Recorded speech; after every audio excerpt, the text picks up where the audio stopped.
Welcome to r/malicious compliance, where we share stories of people conforming to the letter, but not the spirit of a request. Thank you, friends, for subscribing to the channel, and for so many likes.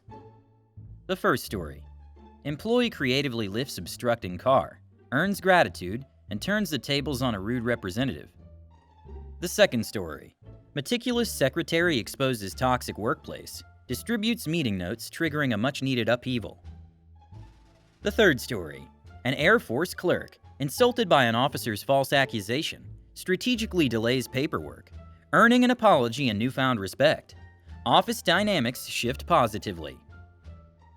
And the first story is some malicious forklift compliance. Years back in my early days of employment, early 2000, when I worked on the loading dock, we were expecting a big load of tech and products for the new office layout. Some fancy upgrades and big tech sending the latest computers and network equipment, plenty of expensive equipment, and my boss told me to keep the trucks coming and going as smooth as possible. So we had the team on with a few extras. My responsibility was to get the unloaded pallets and stack them out of the way, and ready for return to their owner. Company-owned pallets have to be returned. 6 a.m. I recaffeinated and started the forklift, and got to stacking the CHEP pallets ready for collection. Around 8:30, one of the main representatives came in early and parked on the dock. This was a problem, as the trucks were scheduled for roll-in at 9 a.m. I asked him to use the main car park. He told me to F off and do my job. My job was to make sure the truckies had unobstructed access to the loading dock. I interpreted this as, I'm too important, put it somewhere for me. So to keep from damaging the car too much, I slid a CHEP pallet under it and got to lifting it, and I put the offending BMW up on a stack of pallets, the entire time singing, "Nothing lifts like a crown," for picking it up and putting it down. We had a crown forklift. The rest of the crew were in stitches laughing. Many of the truckies rolled up and knew immediately I was on duty. Those guys always had the best stories from. Some of them had a good chuckle and made off with a fresh cup of coffee. The day was going smoothly and we worked that forklift dry. As the last pallet came off the tank on the forklift emptied, as I dropped off the last pallet. Well, we got that unpacked and used a tug, small electric cart puller, to drag the forklift out of the way. So I contacted the boss and told him to get me a payment slip to go get the tank filled at a fuel station. He came down with the form and the representative. He was all smiles and thanks for the purchase of bulk computers and hardware, but that changed when he spotted his BMW. He was peeved and threatened my job, demanded to my boss I get fired. I just looked at my boss and said, we should look at the security cameras. When my boss reviewed the security footage, he pointed out that I did ask him to move and park elsewhere. He then looked at me and said, "Thanks for another day. See you tomorrow." The rep wanted the car down immediately. I said, "We can't. The propane tank for the forklift is empty and gas delivery is tomorrow at 6 a.m. My boss handed me the pay slip for refiling the forklift tank. He said to get the gas in the morning. The rep spat some more obscenities and said this will be tagged onto the bill if his car was damaged. He said it won't take much more than a postage stamp to send his boss the footage of him obstructing their loading dock. And then my boss looked at him and tapped the sign that said, "This is a loading dock. Park at own risk. We're not liable for towing or moving your vehicle. Fines apply." The next day, after detaching the tank from the forklift, I lugged that bugger to my car and drove off to get it filled. Upon returning with a charged tank of liquid work juice for the forklift, I started that bugger and got to moving the BMW down from its perch and ready for the rep to collect. So it's 6:30 a.m., and he's not arrived, so I decided to place this thing in the nearest accessible parking spot. On the street, ticketed spot, as our car park was not open yet. It was the only safe place available. I contacted my boss and told him and said, "Call the rep, it's ready for collection. It's in spot XX on the parking meter line." He responded with an okay. Then I got to work sending off the pallets for the day. It was a half-shift day for me. Now as for Mr. Representative, he did manage to collect his car before it was ticketed for not feeding the meter. And I heard through my boss the rep got chewed out and screwed out of his sales bonus for acting like a D. I miss that boss. Using their own capabilities and working tools in a clever and original way, OP provided a unique and contextually appropriate event, lifting the representative's BMW onto a stack of pallets with a truck. The distillation of the situation is particularly interesting when the author calls the representative on stage, and even leaves him with the task of removing the BMW from the stack of pallets. The representative's reaction, indignation, and threats of ultimatums give the story a funny ending. What is most impressive is the fact that the OP uses his ingenuity and healthy humor to resolve the conflict rather than leading to serious consequences. The story serves as an example of how to respond to negativity with intelligence and wit, which is a valuable lesson in situations of conflict in the workplace. The final episode of placing the BMW in the ticketed spot and the subsequent trouble for the representative create a harmonious ending to the story. The second story is, take notes of everything you say in the meeting? Okay, but it'll get you fired. So this happened a few years ago. At my former company, I was the secretary for a small improvement team that would meet monthly to discuss issues within the company and brainstorm ways to fix them. Something you need to know about me is that I was given this role because people know I'm meticulous at keeping records due to HR-related issues I had at a previous place of employment. I don't think my boss realized that this careful record-keeping applied to her as well, especially when she appointed me to be secretary of this little committee, but I digress. I was a model employee, Reed award-winning, and went above and beyond what was asked, as were many others in my department, but we were still having customer complaints and dealt with regular safety issues, due to the company at large and through no fault of our own.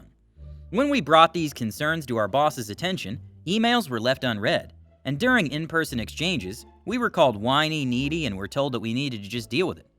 Whatever the issue, from items being stolen by customers to people being unhappy with the procedures the boss had set down for us to follow, it was always made to somehow be our fault. When we sought support from other departments, we were met with cold indifference, since the boss was great to them, and we must be exaggerating the things she said to us. Well, during an improvement meeting at the end of the fiscal year, it all came to a head. Myself and a couple of team members dug our heels in and were insistent about the unresolved issues. The boss refused to acknowledge, and she finally went off on us. She told us everyone was incompetent, didn't deserve our jobs, and that maybe customers would like us more if we were more likable. When people pressed her on safety issues, she continued to reiterate that we would just have to deal with it, and that if someone was going to die, they already would have, right? I, as the secretary, did my duty and took notes of all that happened over the course of that meeting. I usually did bullet points, but that night I was feeling a little more thorough, so I wrote down words, every word that was said. Every hateful comment, denial of accountability, and idle threat was recorded in black and white. Now, a second part of my job was to distribute the notes from the improvement meeting for the rest of the company. So come the next morning, I ran about 100 copies of the transcript of the meeting and hand-delivered them to every single department in the building, and things blew up. People from other departments who had attended the meeting were able to verify that everything I had typed up had really been said, and folks were mad, threatening to quit, refusing to do their normal duties, browsing Indeed during work, etc. My boss's boss, who worked at HQ, so I didn't get the opportunity to hand her a copy, got wind of these meeting minutes only a few hours after I had handed them out, and had an hour-long off-the-record conversation with me about all the safety issues I had documented, all the concerns I had submitted to management in writing, and all the records I had regarding my boss's inaction. She was very grateful for the 100 pages of documentation I sent over, and thanked me for my time. The day after I unleashed Pandora's box, I put in my 2 weeks' notice, took a new job, and pieced out to greener pastures. At first, it seemed like things were calming down after I left, but the following year the company did not renew my boss's contract. I still feel a bit bad because I wasn't trying to get her fired or ruin her life. I was just desperate for some accountability thrown her way to create some positive change in the company. But at the end of the day, I just did what she asked me to do. Starting the story with a brief description of his role in the committee and his own meticulous record-keeping, the OP reveals the injustices and problems of the company's internal culture. Employees recorded complaints about management inaction, as well as swearing and hostile comments, create an unattractive portrait of the boss and his attitude toward his staff. It's clear that the decisive moment was the note of the management at the meeting, where they expressed irresponsibility and even a direct threat to safety. The OP makes good use of his duties to record everything that happens in meetings to put every word and action on paper. The reaction of colleagues and the revelation of the transcript's veracity caused a wave of outrage and discontent that went beyond the department. But it was thanks to this information distribution that OP was able to attract the attention of senior management and bring about positive changes in the company. The third story is, work within the time frames. Yes, sir. Back in the before years of 2009, I was an enlisted clerk in the Air Force.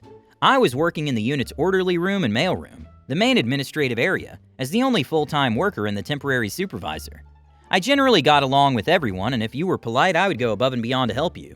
One day, an officer, middle manager in this part of the organization, got cranky at me because a document he wanted was late.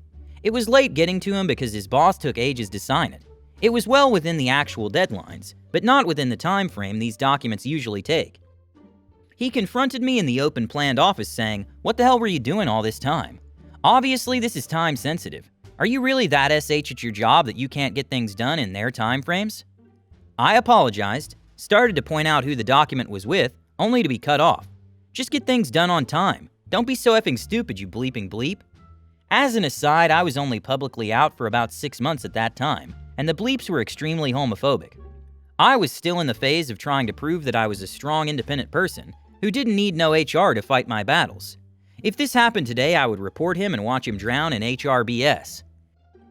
At this point, the entire floor was rather quiet. I apologized again and said, "Don't worry, sir, it won't happen again." You see, one thing he didn't know is that I was usually getting everything done weeks, if not months faster than the actual deadlines. Another thing he didn't know is just how petty and malicious I can be, especially when insulted.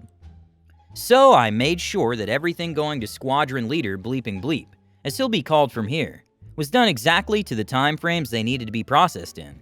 What this effectively did was make sure that absolutely no paperwork made its way to his desk for the next few weeks. He did come around every now and then to check in on some paperwork, and I always said the same thing.